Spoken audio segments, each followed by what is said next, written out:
Hello friends, welcome back to Shibi's chemistry classes. Today we are going to take some in-text questions from the chapter acid, bases and salt.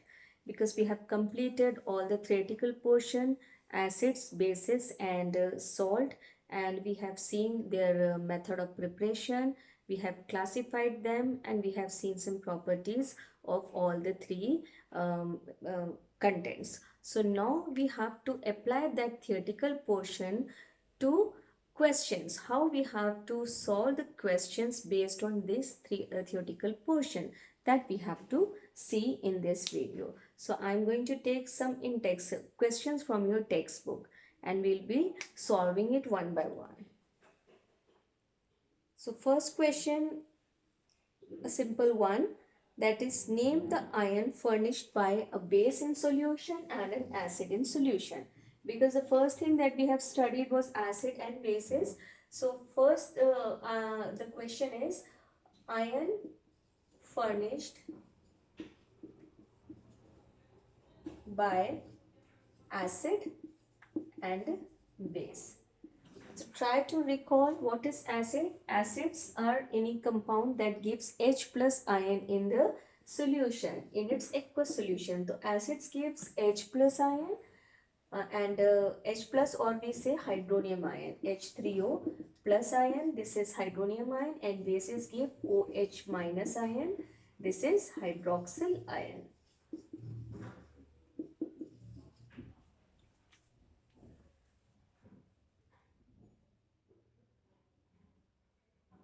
Next question is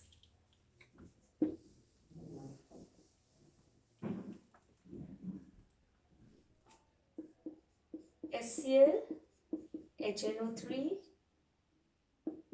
C2H5OH,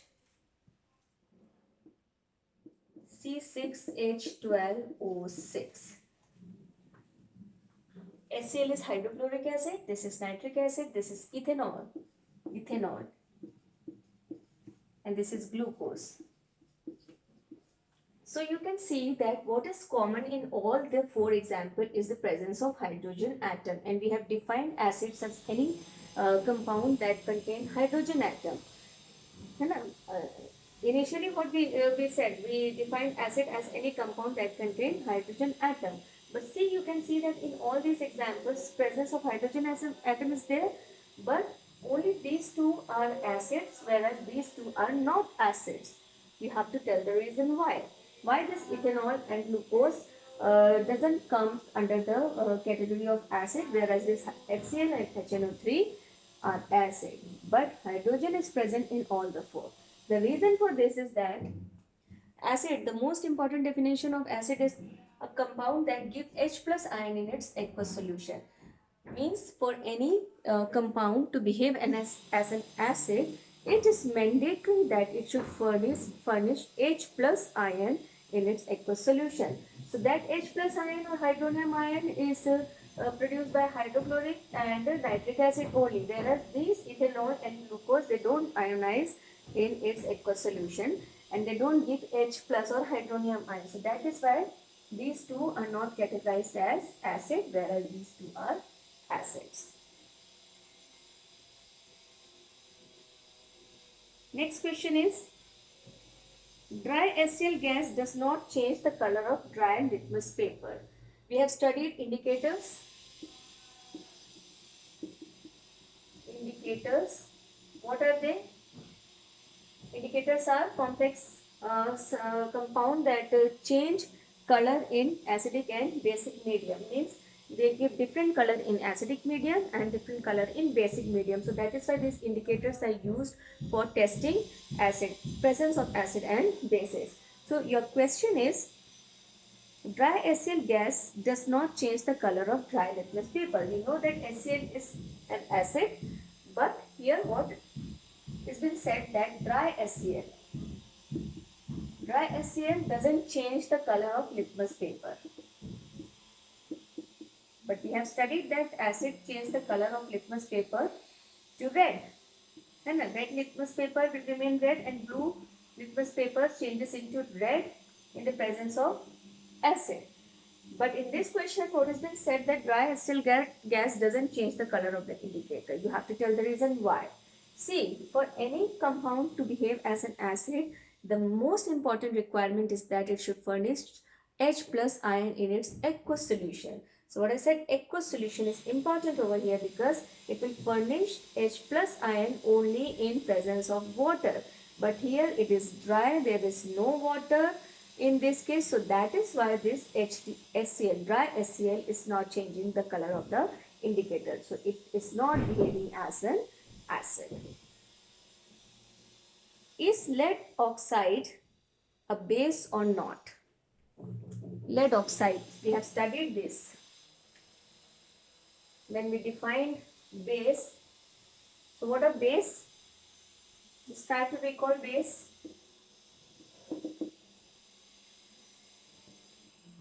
What are base? Metallic oxide, metallic hydroxide or ammonium hydroxide that react with water to give salt and water only.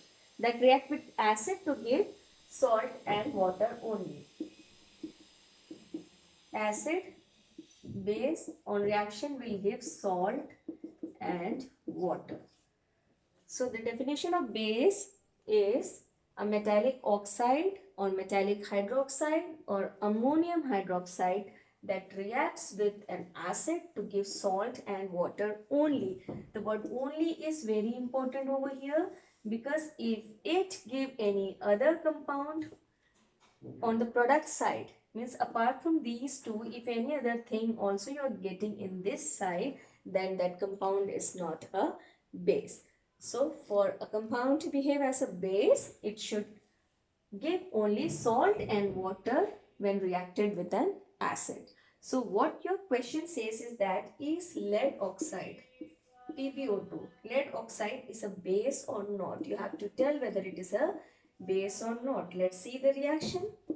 PbO2, what I said, a metallic oxide. It could be a metallic oxide or metallic hydroxide or ammonium hydroxide. We know that all metals form basic oxide, na? And non-metals form acidic oxide. So ammonium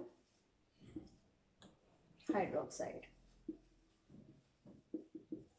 Metallic oxide, metallic hydroxide, ammonium hydroxide. So what is this? It is a metallic oxide. Metal in combination with oxygen give metallic oxide. Let's take react it with hydrochloric acid. What you are getting as a product? Salt, water and chlorine gas. So my question is whether this lead oxide is a base or not. So in this reaction you can see that apart from this salt and water, till salt and water it's okay, but apart from this you are getting chlorine as a third product. So this is not a base. So when you get this question, you have to show this reaction also. Balanced reaction, balance it. Lead is 1, 1 also here. Oxygen is 2, but here it is 1, so make it 2. Now hydrogen changed. Hydrogen became 4. Make it 4 over here. Now chlorine. Chlorine is 4. Chlorine is 4. Now the equation is balanced. So whenever you are writing equation, you have to balance it. Otherwise, you will get your marks deducted.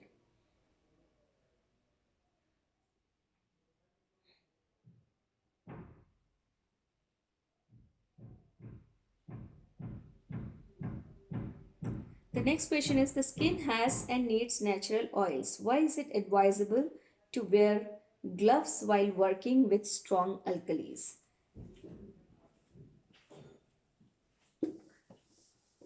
So why it is advisable to wear gloves when you are working with strong alkalis? We know that NaOH and KOH are strong alkalis. What are alkalis? First try to recall what are alkalis. And that is why we are solving questions. Theory, up to theory it's okay. You have to make it thorough. Theoretical portion, if you are thorough in that, then only you will be able to do the questions related to these. So next question is about alkali. So you have to think about alkali. What are alkalis? So they are water soluble bases. Water soluble base. All the bases are not water soluble. Only alkalis are water soluble, and we have studied that NaOH and KOH, they are strong alkalis, whereas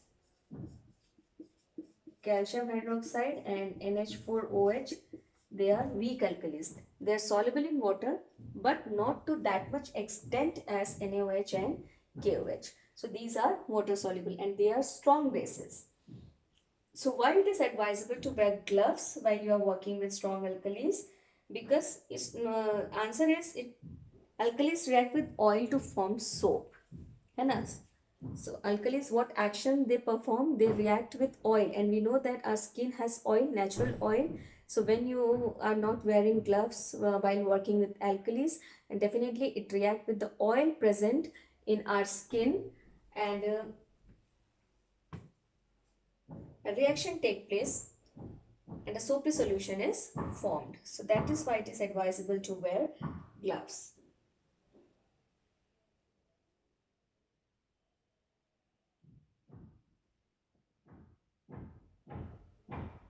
The next question is,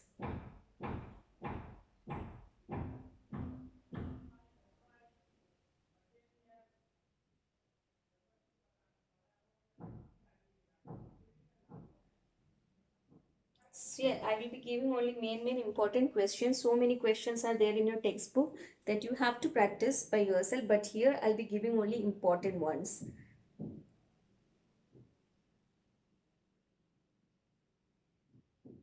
Now we'll come to salts. Define the following and give two examples in each case: a normal salt, an acid salt, and a mixed salt.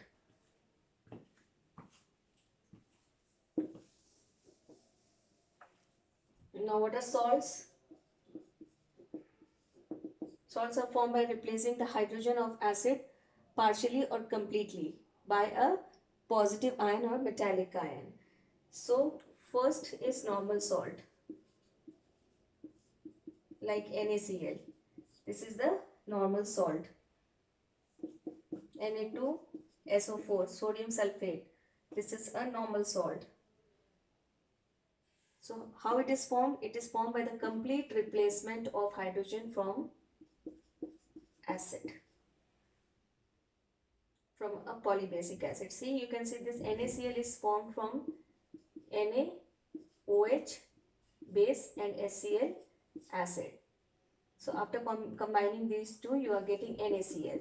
So you could see here that this H, there is a complete replacement of hydrogen from this acid. So here again NaOH and H2SO4 on reacting gives sodium sulfate, Na2SO4.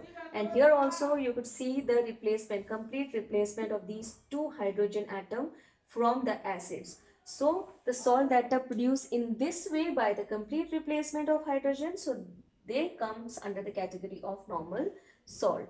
Next is acid salt, formed by the partial replacement of hydrogen atom, partial replacement. So let's try to make acid salt. Means presence of H could be there. Sodium hydrogen sulfate. This is an acid salt or disodium hydrogen phosphate.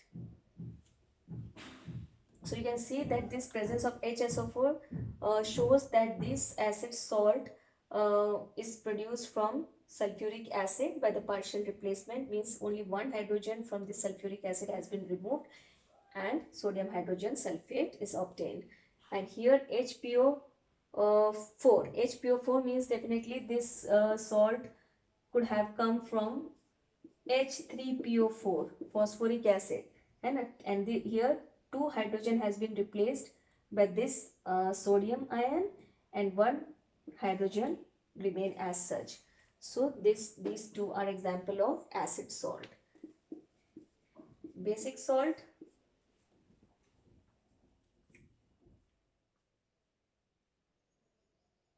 acid salt and mixed salt.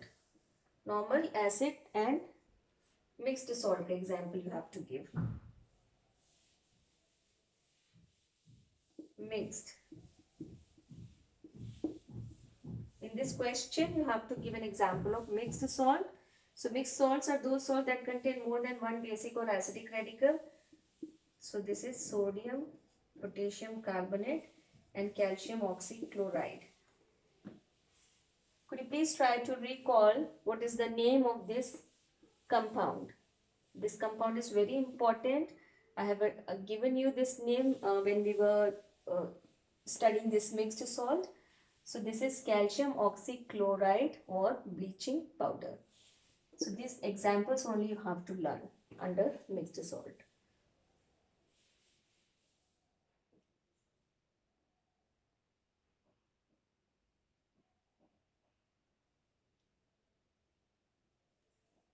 So by now you all are able to define salt, acid and bases. We have repeated it many times. What are acid, what are bases, what are salts. Now we'll see.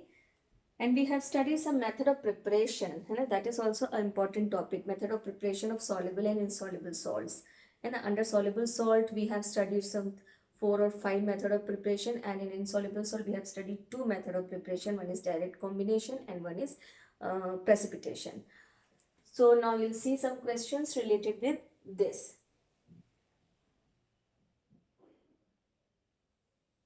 So what kind of salt is prepared by precipitation? Precipitation. We have studied this method. What kind of salt is prepared by this precipitation method? So answer is insoluble salt.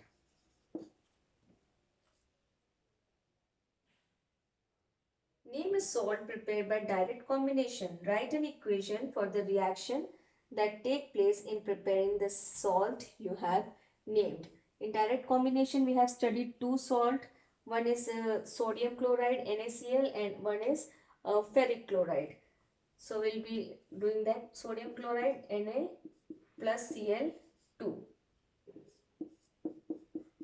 NaCl and Fe plus Cl2 give FeCl3. So these 2 salts we have studied under a preparation method of soluble salts, direct combination or synthesis method.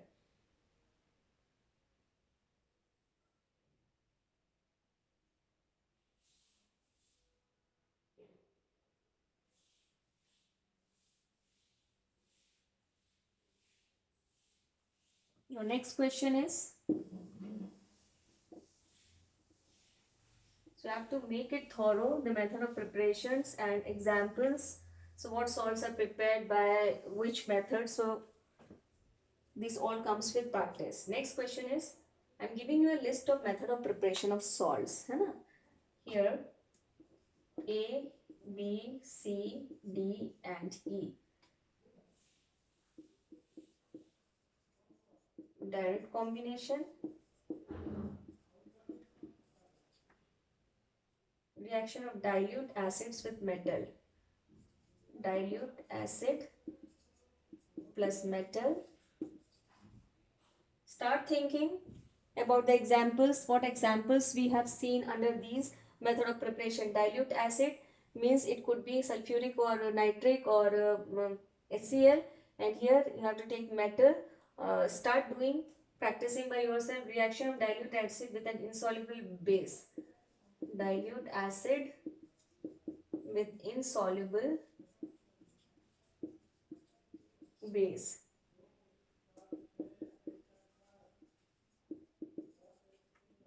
Titration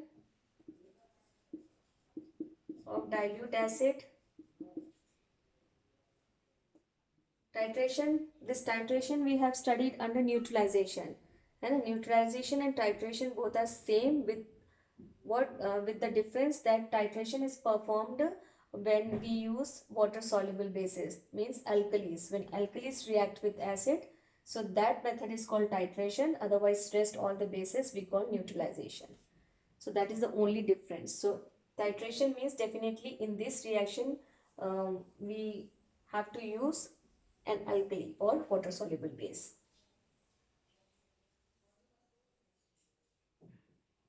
And the last is reaction of two solutions of salts to form a precipitate. To form a precipitate, in short I have written PPT.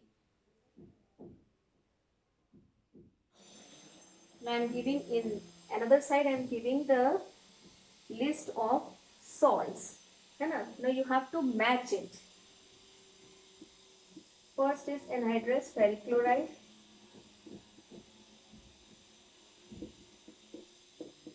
Now you have to think about the formula also, because formula is not given over here.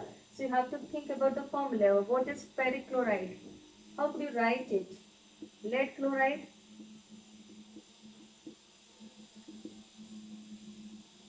Third is sodium sulfate.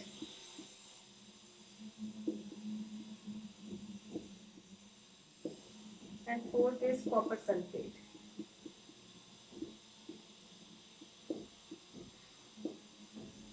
Now you have to check which salt is prepared by which method. It is a matching sort of questions.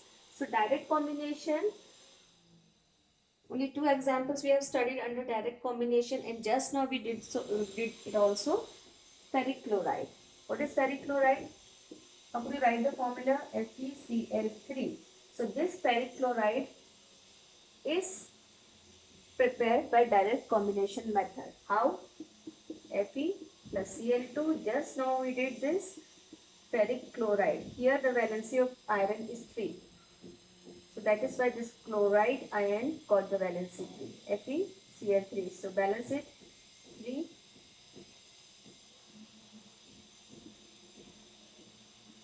So this ferric chloride direct combination. This direct combination is also called synthesis. So somewhere you will get synthesis or direct combination, and ferric chloride is a soluble salt.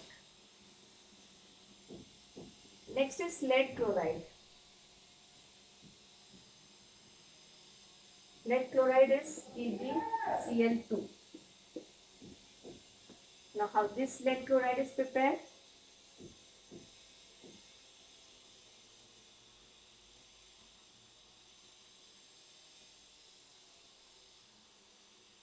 Try to think. Lead chloride. First we'll write the reaction to make lead chloride.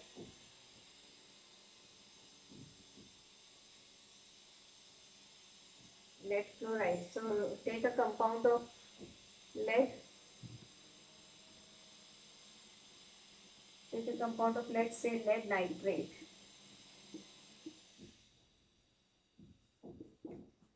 To get chloride, you have to take HCl, form a salt, plus HNO3. So which method is this?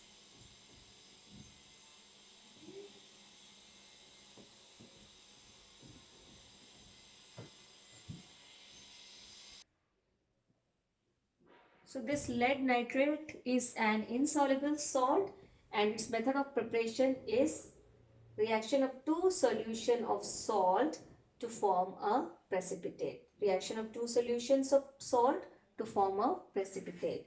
This means precipitation. So this 2, here it is A, this is E. Next is sodium sulfate. Now how could you make this sodium sulfate? First you have to know the formula of sodium sulfate.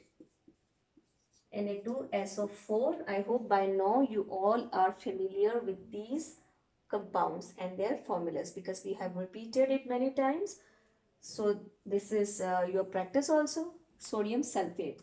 Now from this formula you could make a guess that it came from Na, a compound with Na. So definitely it could be NaOH and SO4, H2SO4. NaOH, H2SO4. we'll get means acid. This is not acid, this is base and acid. Acid and base reacting gives salt and water. So what salt you are getting here? Na2SO4 and water. So which method is this? We know that this NaOH is a water soluble base or alkali. So when acid base reaction take place with alkali, it is called titration. So this method is D, titration of dilute acids. Next is copper sulfate. Copper sulfate formula is this, CuSO4. Then the product side, we have to make copper sulfate. So we should take one compound with copper. Take suppose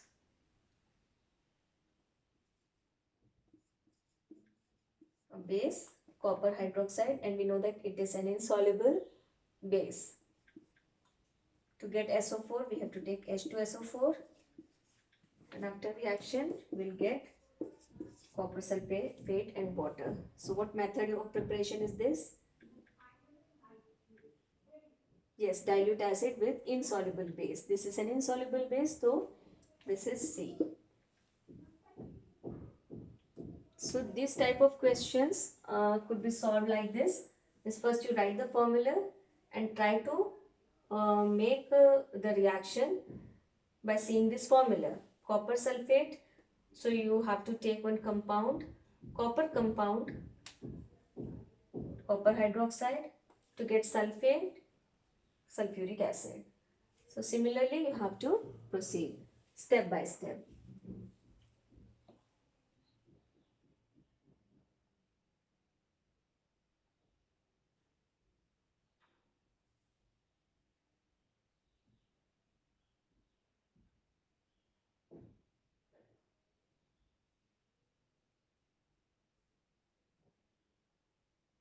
One more question like this.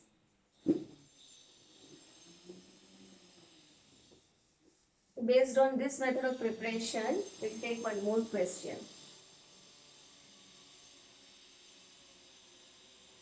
Give the preparation of salt in the left column by matching with the method given in the right column. Write a balanced equation for each preparation.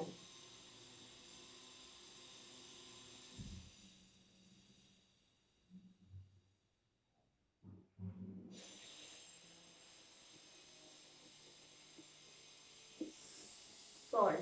What salt you have here? Zinc sulfate. Then ferrous sulfide. Barium sulfate.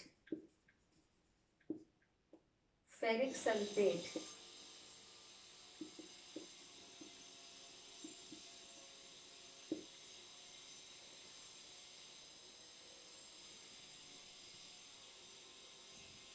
Sodium sulfate.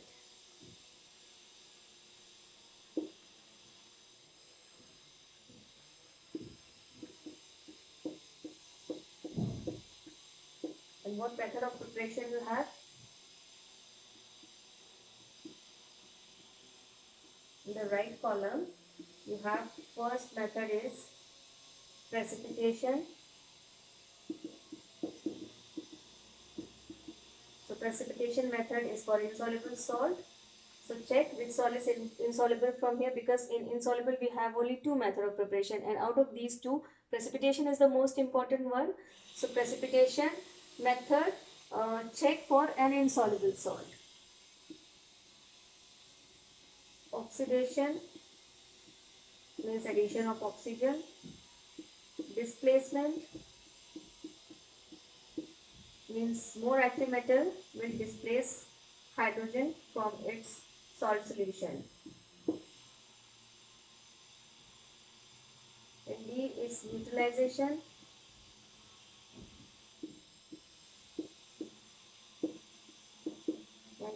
E is synthesis or direct combination.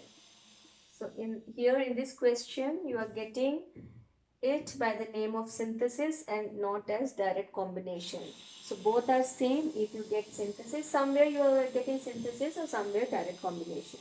So both are same. Now you have to see which salt is prepared by which method, and you have to give balanced equation also for each. So first we'll see zinc sulfate. So zinc sulfate is ZnSO4. So Zn, it could have come from a zinc compound and SO4 from sulfuric acid.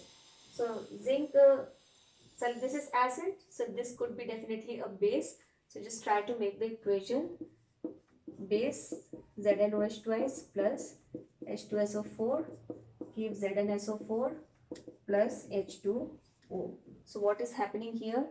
This zinc is an active element and it is displacing this hydrogen from its solution and making ZnSO4. So this is a method, displacement method. Which method? This is displacement method. So we could write C over here. So zinc sulfate is prepared from zinc hydroxide, a base, and sulfuric acid, an acid. On reaction, it produces zinc sulfate by displacement method. Next is ferrous sulfide. Ferrous is F, sulfide is S. Both are having valency of 2, so the formula became FeS. So ferrous sulfide, what is happening here? Iron is combining with sulfur and giving ferrous sulfide. So this is a direct combination method or synthesis method. Now barium sulfate, BaSO4, barium sulfate. So barium sulfate is an insoluble salt. So insoluble salt is prepared by precipitation method. We know it. Barium sulfate reaction, barium chloride plus H2SO4, we will get BaSO4 plus HCl. To balance wherever it is required, you have to keep on balancing the equation as well. Next is ferric sulfate. Ferric sulfate, iron plus H2SO4 give FeSO4 plus hydrogen. So oxidation is addition of oxygen and removal of hydrogen. So here the removal of hydrogen is taking place. So this method is oxidation method, B. Last is sodium sulfate. It's the same. Which method? Sodium. This sodium could have come from NaOH, a water soluble base, alkali, H2SO4, neutralization or titration. But here titration is not given. We know that this is titration method, but if titration is not given, then you have to write neutralization. Don't be confused. No, titration is not given, so what we could do? No. If titration is not given, then you have to go for neutralization. Because it is a neutralization method only, na? But if specifically it is given titration, then only you have to go for titration. Otherwise, neutralization is applied everywhere where a base and acid react to give salt and water. So I hope this chapter is clear to everyone, and if you are having any doubt, you can message me and then I'll see it once again. Then we'll start next chapter. Till then, have a nice day.